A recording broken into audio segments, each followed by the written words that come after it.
So this presentation is very slow, but it's very short, but very important.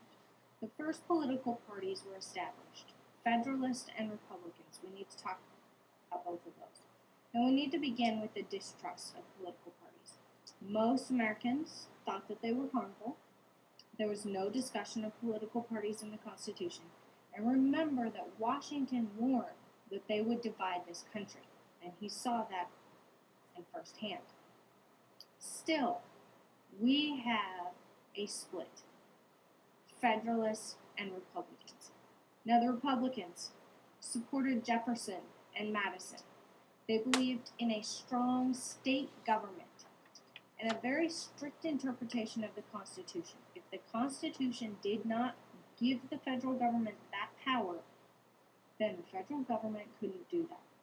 They also at the time supported the French because they believed that the French, even though they chopped off a few kings' heads, at least the people were standing up for themselves. They also believed that liberties would only be safe if all people participated in the government. Everybody needed to participate in the government. And they were supported mostly by small farmers and urban workers, especially in the middle states and in the South.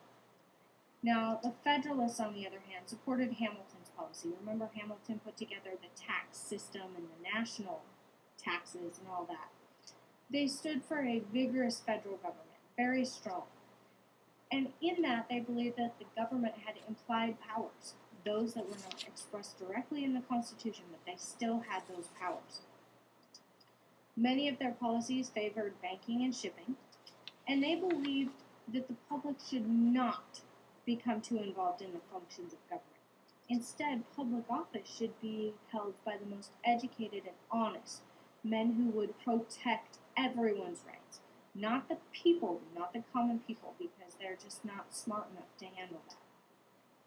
Their support was mostly in the Northeast and wealthy plantation owners. So you can see very, very different understanding of the Constitution. Now this is going to come in play. You're going to select a topic of concern today, and you're going to write a paper on it based upon either the Republican point of view or the Federalist point of view. So you really need to have a deep understanding of the difference between Federalists and Republicans in order to complete this assignment correctly.